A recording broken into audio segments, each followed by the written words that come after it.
RD coaching classes में आपका स्वागत है। आज हम बात करते हैं पार्ट 3 विलियन चैप्टर विलियन के पार्ट 3 की। इसमें हम इस चैप्टर से जो भी आईएमपी न्यूमेरिकल से बनते हैं उनकी पूरी स्टडी करेंगे और सारे क्वेश्चंस को वन बाय वन समझने का प्रयास करेंगे। अभी तक त्रैमासिक, अर्धवार्षिक या प्री बोर्ड को लेकर जितने भी क्वेश्चन बार बार रिपीट होते रहते हैं उन्हीं क्वेश्चन को लेके आए। अगर कोई बचता है या हम जब ओल्ड पेपर सोल्व करेंगे तो उनसे फिर हम वहीं पे इनको समझने का प्रयास करेंगे। तो आज के लेक्चर में पहला क्वेश्चन है 25% 250 ग्राम शक्कर का विलयन बनाने के लिए आवश्यक शक्कर एवं जल की मात्रा की गणना कीजिए। तो हमें प्रतिशत जल की मात्रा की गणना करना है। ठीक है, तो सबसे पहले हमें देखना है कि इसमें द्रव्यमान प्रतिशत कितना दे रखा है। तो इसका द्रव्यमान कितना है, हमें दे रखा है द्रव्यमान प्रतिशत बराबर कितना है 25%। ठीक है, और विलियन का द्रव्यमान कितना है, तो विलियन का द्रव्यमान बराबर कितना है 250 ग्राम। ठीक है, ये दो चीज़ याद होगा, द्रव्यमान प्रतिशत कितना है 25% और विलियन का द्रव्यमान कितना है तो 250 ग्राम। अब हम बात करते हैं, हमें द्रव्यमान का सबसे पहले निकालना, द्रव्यमान का फॉर्मूला याद होना चाहिए। द्रव्यमान का फॉर्मूला क्या है, द्रव्यमान प्रतिशत बराबर सबसे पहले आएगा विलेय का, तो विलेय का द्रव्यमान बटे में टोटल, तो क्या बोलेंगे विलयन का द्रव्यमान, विलेय का द्रव्यमान बटे विलयन का द्रव्यमान गुणित कितना आ जाएगा 100। अब इसको सोल्व करेंगे तो आपका द्रव्यमान प्रतिशत कितना दे रखा है 25 दे रखा है बराबर। अब विलेय का द्रव्यमान कितना है, यानी कि शक्कर का द्रव्यमान की बात करें तो शक्कर का द्रव्यमान हमें दोनों को मिला के दे रखा है, तो हम विलेय के द्रव्यमान के लिए यहाँ पे लिख सकते हैं शक्कर का द्रव्यमान, या हम डायरेक्ट कर लेंगे। हम क्या लिखेंगे, सबसे लिख ही लेते हैं शक्कर का द्रव्यमान। तो हमें शक्कर का द्रव्यमान दे रखा है, उसके बाद विलयन का द्रव्यमान 250 में, ठीक है, गुणित 100। यहाँ तक समझ में आ गया। अब शक्कर का द्रव्यमान इधर, ये इधर रिप्लेस हो जाएगा, तो हमें क्या ज्ञात करना है, शक्कर का द्रव्यमान निकालना है। शक्कर का द्रव्यमान तो क्या हो जाएगा, ये 25 है ना, क्योंकि ये इसके मल्टीप्लाई, तो 25 का मल्टीप्लाई 250 में, 25 गुणित 250 और ये वाला 100 नीचे। क्लियर है, ये इस प्रकार से आपको करना है।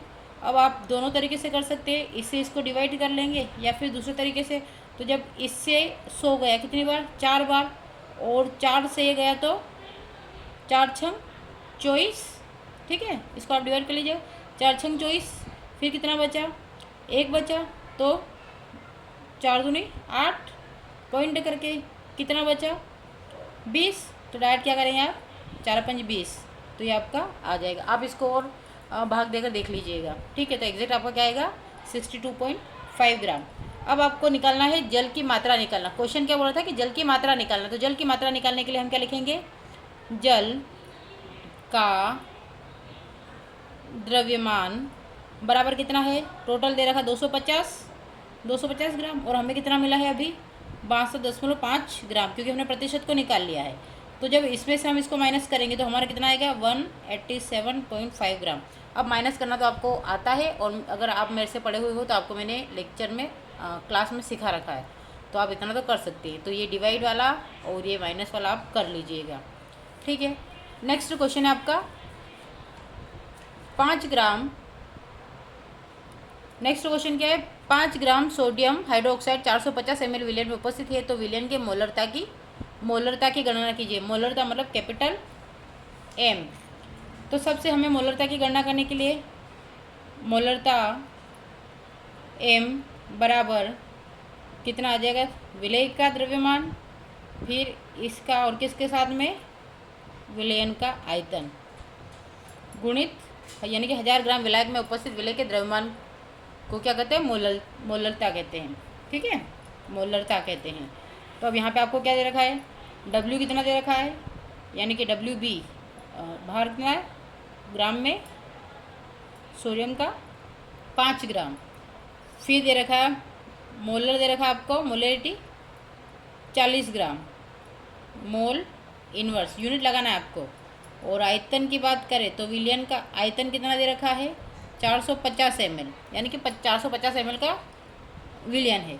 अब इसमें से आपको फॉर्मूला मोलरता निकालना है, तो डब्ल्यू भी कितना है आपका 5। अब ये यहाँ पे तो इसके मल्टीप्लाई में ले सकते हैं इसको 1000। अब यहाँ पे एम बी है, एम बी कितना दे रखा है हमारे 40, और यहाँ पे विलियन का कितना दे रखा है, यहाँ पे वैल्यू रख देंगे 450 ग्राम। क्लियर है। अब इसको सोल्व करेंगे तो आप इससे डायरेक्टली कर सकते, 2 जीरो से 2 जीरो गई, ठीक है। अब 5 से कितनी बार गया, 9 बार। क्लियर हो गया। 5 से कितनी बार गया, 9 बार गया, 5 नम 45। अब ऊपर क्या बचा 10 और नीचे 36। अब 36 का जब इसमें भाग देंगे आप तो कितना बचेगा आपका,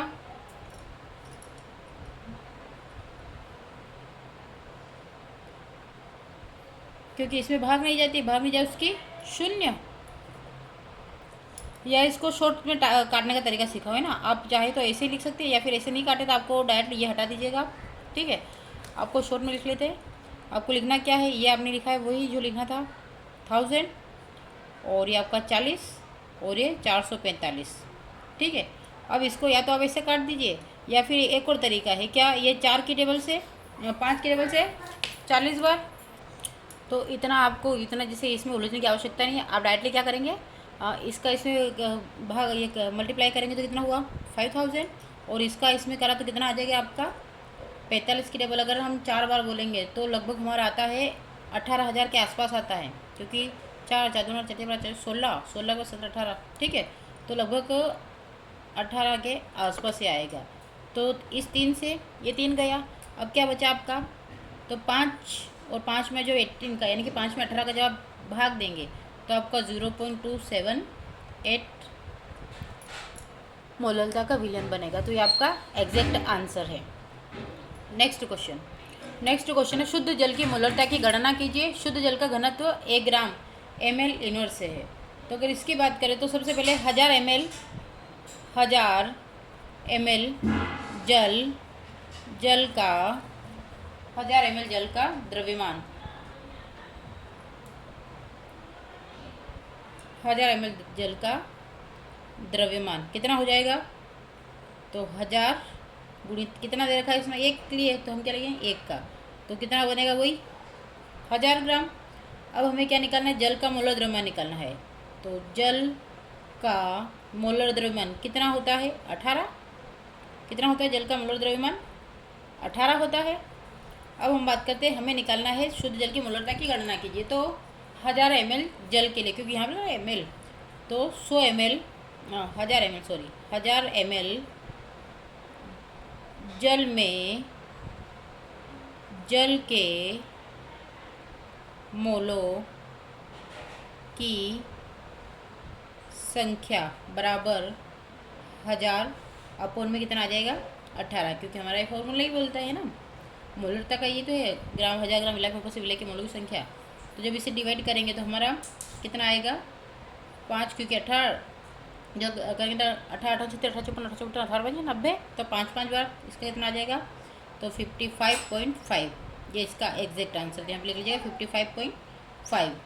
तो आप आंसर में क्या लिखेंगे, शुद्ध जल की मोलरता बराबर 55.5 m आएगी। ये इसका एग्जैक्ट आंसर है।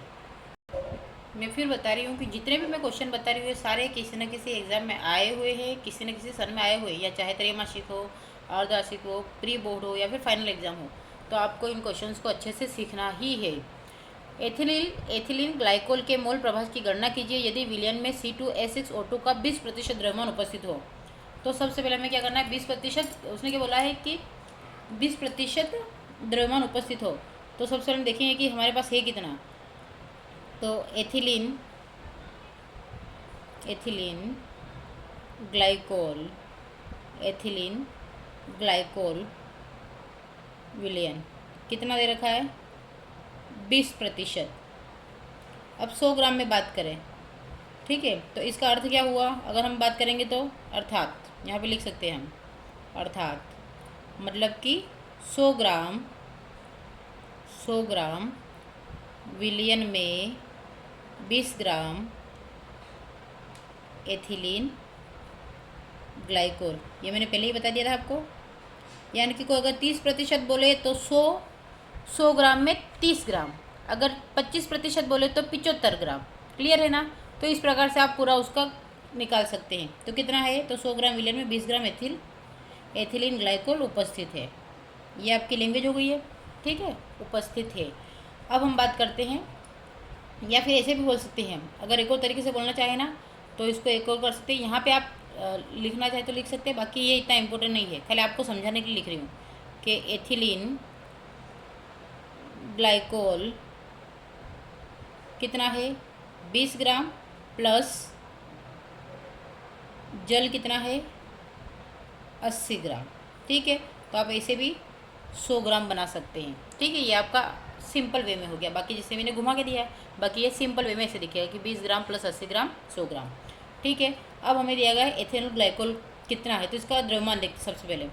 C2H6O2 का मोलर द्रव्यमान, और इसका मोलर द्रव्यमान आपको निकालना आता है, 62 ग्राम होता है, वो निकाल लेंगे आप। ठीक है, कुछ नहीं करना है। कार्बन का कितना होता है, 12 होता है। हाइड्रोजन का कितना होता है, 1 होता है। और ऑक्सीजन का कितना होता है, 8 होता है।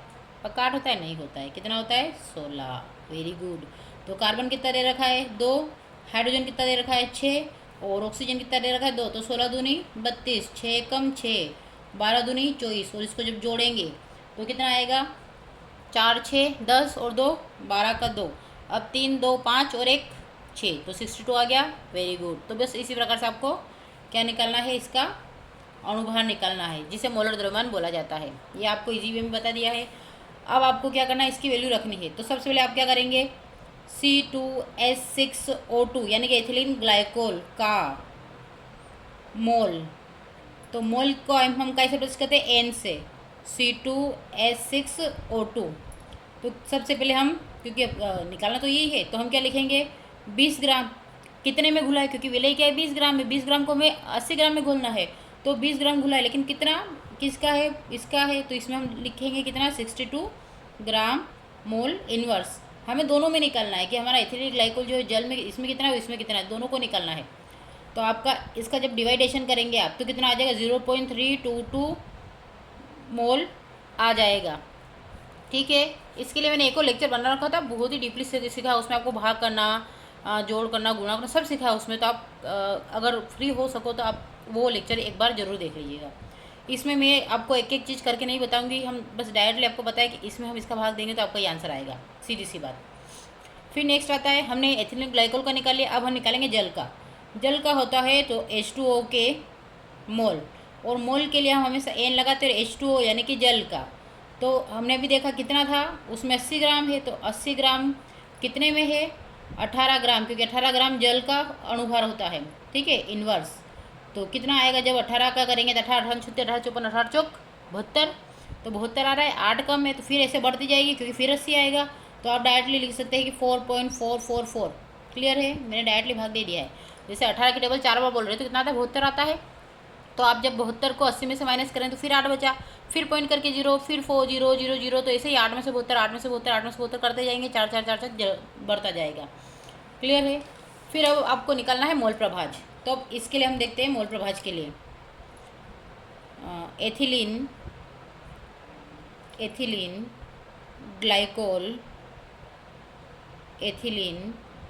ग्लाइकोल का मोल प्रभाज, एथिलीन ग्लाइकोल का मोल प्रभाज क्या होता है, X। एथिलीन ग्लाइकोल के मोल प्रभाज के बारे में बात करें तो इसे हम 1 से प्रदर्शित करते हैं। अब यहाँ पे क्या लिख देंगे, क्योंकि यहाँ पे जगह कम है इसलिए हम डायरेक्टली इस X को यहाँ पे करके सेट कर लेंगे। तो X C2H6O2, क्योंकि बार बार बोलने पर आपको एथिलीन ग्लाइकोल का फॉर्मूला भी याद हो रहा है साथ साथ में, तो जहाँ तक वो आप साथ साथ में रिवाइज करते जाए। C2H6O2 क्या है, एथिलीन ग्लाइकोल के मोल हमने अभी निकाले। अब हम इसका करेंगे तो किसके साथ में, टोटल कितना है, C2H6O2 के मोल प्लस जल के मोल, तो H2O के मोल।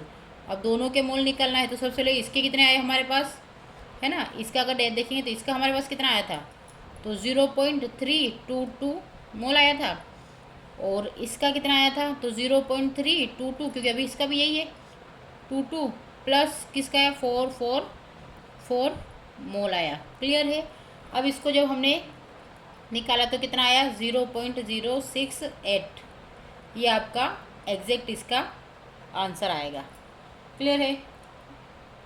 और डीपली भी हम सीख सकते हैं, लेकिन अब हमारे पास समय की कमी है। बाकी आप इस प्रकार से इसको पूरा सेट करके लिख लीजिएगा। ठीक है। अब नेक्स्ट क्वेश्चन है 2.5 kg जल में 0.25 मोललता का विलयन बनाने के लिए आवश्यक यूरिया। अब यूरिया का फॉर्मूला NH2CO NH2 की मात्रा की गणना कीजिए। तो हमें पता है कि यूरिया का मोलर द्रव्यमान कितना होता है, 60 ग्राम होता है। कितना होता है 60, देख के पता चल रहा है, बाकी आप निकाल लीजिएगा, और मैंने आपको निकालना अच्छे से सिखा रखा है। ठीक है, क्योंकि कार्बन का 12, ऑक्सीजन का 16, नाइट्रोजन का 14, तो 14 दूनी 28, 28 और 16 कितना होता है। ठीक है, 28 16 42, 42 में फिर 12 कितना हुआ 54, और 54 में आपने पूरा जोड़ दिया 4 को। ठीक है, तो कितना हो गया, है ना। इस टाइप से आप सेट करके पूरा लिख लीजिएगा। 54 नहीं 56 होगा, और 56 में 4 जोड़ा तो 60। तो ये आपका यूरिया का मोलर द्रव्यमान आ गया है। अब हम बात करते हैं विलयन की मोलरता की। तो विलयन की मोलरता, सबसे पहले हमें मोलरता याद करना है इसमें, क्योंकि उसने पूछा ही ये है कि मोलरता का विलयन बनाने के लिए आवश्यक यूरिया की मात्रा ज्ञात कीजिए, है ना। मोललता क्या आएगा, मोललता। ठीक है, तो कितना है यूरिया का द्रव्यमान, यूरिया का द्रव्यमान कितने में, मोलर द्रव्यमान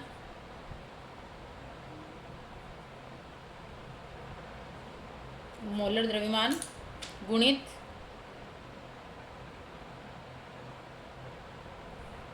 विलयन की केजी में मात्रा, किलोग्राम में मात्रा। तो विलयन के मोलरता निकालने के लिए हम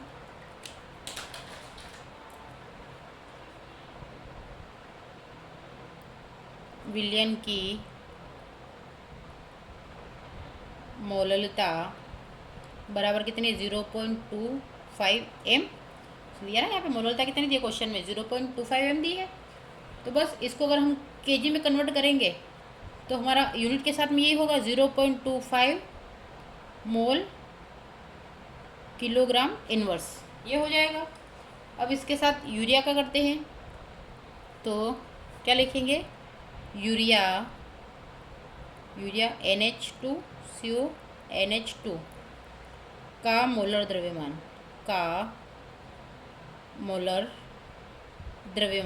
कितना होता है, इसका मोलर द्रव्यमान तो हमने पूरा निकाल लिया था, क्योंकि नाइट्रोजन कितने हैं 14, और यहाँ पे नाइट्रोजन कितने 2 है ना, नाइट्रोजन कितने 2 दे रखे हैं, तो बस इसके साथ में फिर प्लस करते जाए।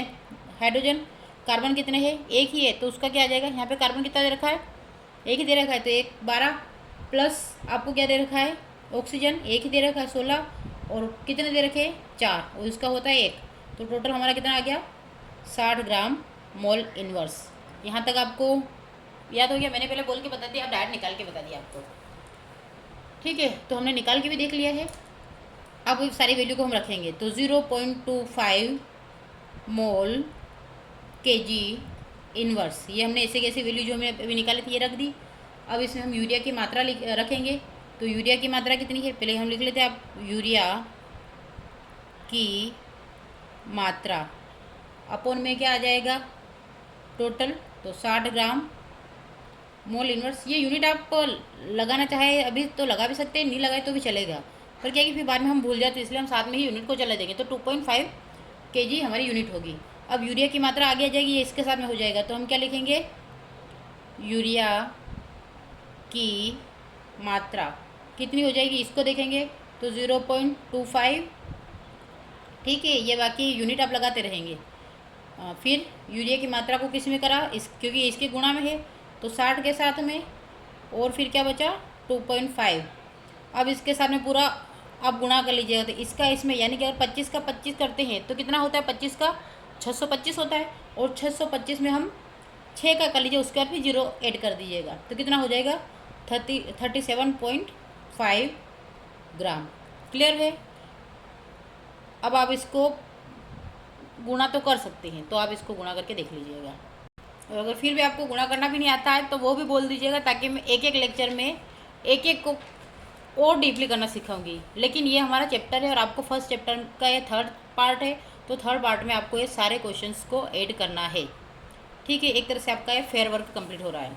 फिर नेक्स्ट क्वेश्चन है 7.25 ग्राम एथेनोइक अम्ल। एथेनोइक अम्ल यानी कि एसिटिक एसिड भी बोल देंगे, एसिटिक अम्ल का ही अन्य नाम है एथेनोइक अम्ल। जैसे फार्मिक अम्ल को हम क्या बोलते हैं, मेथेनोइक अम्ल, वैसे ही इसको एथेनोइक अम्ल भी बोला जाता है। तो 75 ग्राम बेंजीन में उपस्थित है, तो विलयन की मोललता की गणना कीजिए। अब विलयन की मोललता की गणना के लिए सबसे पहले हम इसकी द्रव्यमान निकालेंगे। तो एथेनो ये है ना, एथेनोइक अम्ल का अणुभार कितना होता है, इसका मोलर द्रव्यमान कितना होगा, अणुभार बोल सकते हैं, मोलर द्रव्यमान बोल सकते हो, तो कितना होता है 60 ग्राम। अब आप चाहो तो इसको भी निकाल के बता दो। तो आपके पास कार्बन कितना दे रखा है, कार्बन का 12 होता है, हाइड्रोजन का 1 होता है, ऑक्सीजन का 16 होता है। तो कार्बन कितने दे रखे 2, तो कार्बन का 2 यानी कि 12 दूनी 24। हाइड्रोजन कितने दे रखे हैं 4, तो कितना होगा 4, और ऑक्सीजन 2 दे रखे तो कितना 32। तो 4 4 10 और एक 5 और एक 6, कितना हो गया 60 ग्राम। ठीक है, 60 ग्राम मोल इनवर्स। क्लियर है, ये एग्जैक्ट आपको निकाल दिया है, ये आप साथ ऐड करेंगे तो बेस्ट ही रहेगा। अब हम निकालते हैं हमारे मोललता, क्योंकि हमें मोललता निकालना है। उसने क्या बोला, मोललता की गणना कीजिए। तो मोललता का फॉर्मूला लगाते हैं।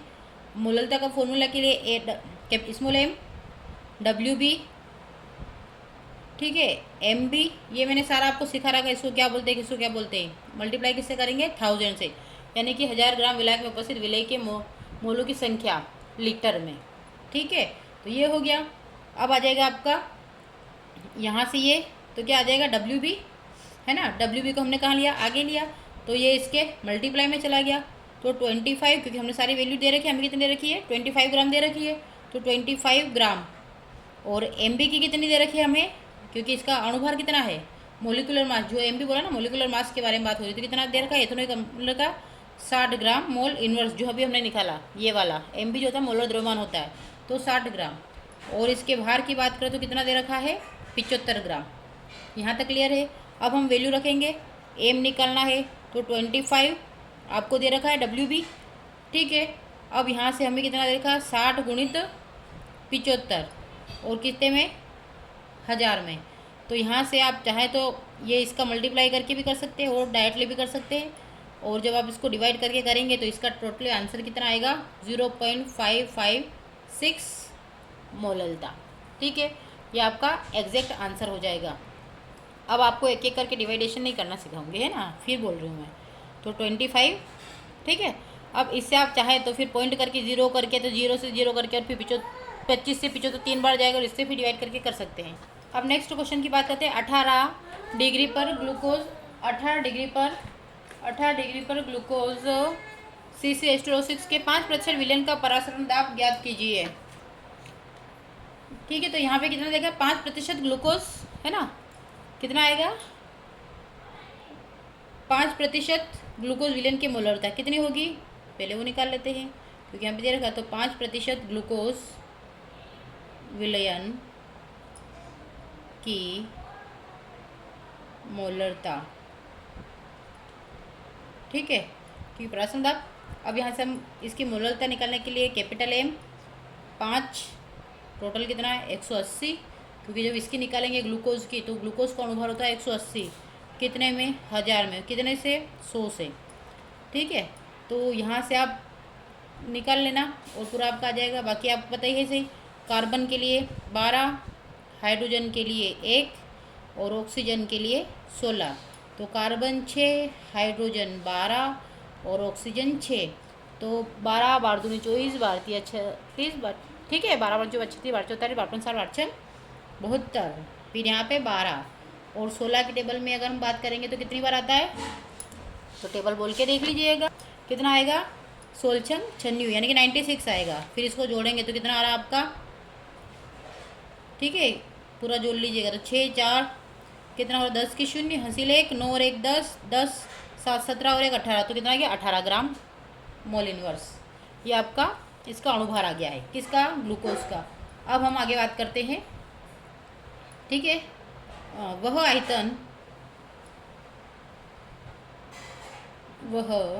आयतन जिसमें ग्लूकोज का 1 मोल उपस्थित है। तो सबसे पहले हम 1 मोल ग्लूकोज के बारे में बात करेंगे, उपस्थित होगा। तो V बराबर 1/C 1/m, यानी कि कंसंट्रेशन, सांद्रता और मोलरता दोनों को निकालना है। तो 180 गुणित 100, ठीक है, क्योंकि इसका इसमें, और अपोन में क्या आ जाएगा 5 गुणित 1000। अब इसकी निकालने के लिए हम क्या करेंगे, इसका फॉर्मूला है V, यानी कि आयतन निकालने के लिए या परासरण दाब के लिए हम परासरण दाब को म्यू से, और इसका फॉर्मूला RT/V। तो आपके पास R कितना, R की वैल्यू हमेशा याद रखिएगा कितनी होती है, 0.082। ये रेट कॉन्स्टेंट होता है, रेट कॉन्स्टेंट जो होता है उसकी वैल्यू हमेशा 0.082 ही है, आपको हमेशा याद रखना है। फिर टेम्परेचर हम देखते हैं 273 है, और हमें कितना दे रखा है इसका 18। फिर आपको 5 से मल्टीप्लाई करना है कितने में, 1000 में। तो ये आपका पूरा एग्जैक्ट वैल्यू आ गई इसकी 180 गुणित 100। अब इसका आप सॉल्यूशन करेंगे, चाहे तो आप ऐसे 2 0 1 0, तो 3 0 कैंसिल ये गया। अब इधर से आप किसी को काटना चाहते हैं तो इधर से भी काट सकते हैं। ये इसका पहले इन दोनों को जोड़ लेंगे, उसके बाद इससे मल्टीप्लाई करके इससे इसको हटा देंगे, तो आपका पूरा एग्जैक्ट आंसर आ जाएगा। कितना आएगा, 6.63 ATM, यानी कि वायुमंडलीय दबाव। ATM को बोलते हैं वायुमंडलीय दबाव। तो ये आपका एग्जैक्ट आंसर है, ठीक है। बाकी आप ये करके देख लीजिएगा। डाउट हो तो कमेंट जरूर करें, ताकि मैं इसके लिए एक शॉर्ट लेक्चर बना के डाल दूँगी, ताकि आपके सारे डाउट क्लियर हो जाए। नेक्स्ट क्वेश्चन है, यदि 22 gram benzene 122 gram carbon tetrachloride में घुली हुई है, तब बेंजीन एवं कार्बन टेट्राक्लोराइड का द्रव्यमान प्रतिशत की गणना कीजिए। दोनों को निकालना है। इसके लिए भी एक मैंने बड़ा सा एक ही पिछले जो पेपर सोल्व करे थे, पिछले साल जो पेपर सोल्व करते हैं उसी के साथ में ये लेक्चरों में डाल रखा है। तो आपको प्लेलिस्ट में अगर मिल जाए तो अच्छी बात है। त्रैमासिक या अर्धवार्षिक के क्वेश्चन के साथ में इसको अपलोड किया था। तो यदि 22 ग्राम बेंजीन का है ना, तो हमें सबसे पहले इसका अणुभार निकालना है सबका। तो हम लिखेंगे विलयन का द्रव्यमान। सबसे पहले विलयन का द्रव्यमान ही निकालेंगे। तो विलयन का द्रव्यमान बराबर, फिर क्या लिखेंगे, बेंजीन का द्रव्यमान प्लस कार्बन टेट्राक्लोराइड का द्रव्यमान, क्योंकि उसने यही तो बोला है कि एक विलयन है जिसमें बेंजीन और कार्बन टेट्राक्लोराइड दोनों है, तो हमने दोनों को जोड़ दिया।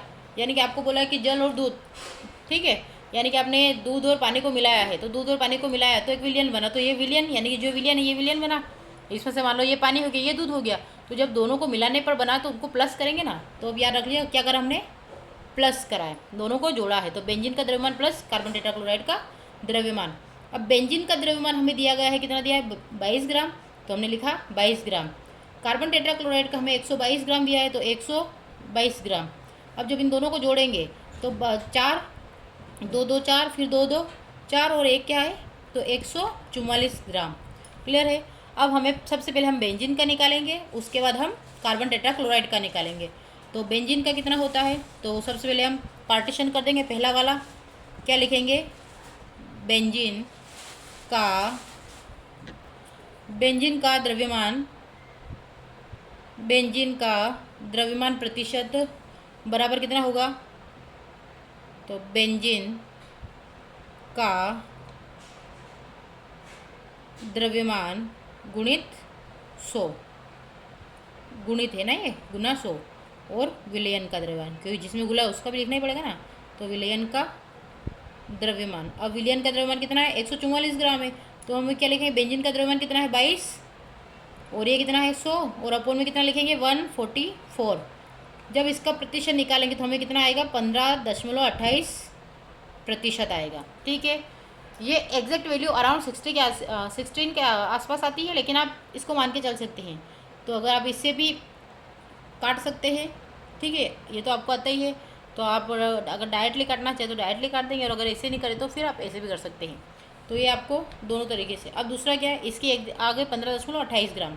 फिर हम बात करते हैं सेकेंड वाले की, किसकी, कार्बन टेट्राक्लोराइड की। तो कार्बन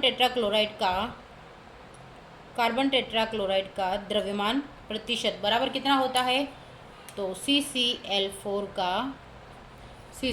का द्रव्यमान गुणित 100, और अपोन में कितना आएगा 144। इसके लिए भी ऐसे ही करेंगे, तो आपने लिखा इसका कितना है 122, 100 के साथ 144, तो इसके साथ जब प्रतिशत निकालेंगे तो 84.72% इसका आएगा। आप करके देख लीजिएगा, ठीक है। तो हमारा एग्जैक्ट इसका आंसर कितना आ गया। अब CCl4 द्रव्यमान के प्रतिशत की बात करें उसने, है ना, क्योंकि उसने ये तो बोला था कि इसमें इतना कितना है, तो हमें CCl4 का द्रव्यमान प्रतिशत निकालना है। तो हम क्या करेंगे, 100 में से किसको माइनस करेंगे, ग्लूकोज को। ग्लूकोज का कितना आया था 15.28, तो 100 में से जब 15.28 को हम माइनस करेंगे तो कितना आएगा 84.72%। कितना आएगा, तो हम बोल सकते हैं कि हमारा कार्बन टेट्राक्लोराइड को जो हमने निकाला और ये सेम वैल्यू है, मतलब हमारा एग्जैक्ट आंसर सही है। तो ये कितना हो गया प्रतिशत। क्लियर है, ये आपका एग्जैक्ट आंसर है। ये क्वेश्चन बहुत ही ज़्यादा इंपॉर्टेंट है, कम से कम 2 से 3 बार आपकी किसी न किसी एग्जाम में पूछा गया है। फिर नेक्स्ट क्वेश्चन है, यूरिया के द्रव्यमान की गणना कीजिए जिसके 2.5 kg में 0.25 मोलर जेली विलयन बनने के लिए आवश्यक है। तो ये शायद हमने अभी जस्ट अभी किया था, एक बार इसको अच्छे से समझ लेते। तो यूरिया के द्रव्यमान नहीं, थोड़ा सा चेंज है, इसकी वैल्यू चेंज है। तो यहाँ से हमने कितना लिया है, इसको हम ऐसे कर सकते हैं 0.525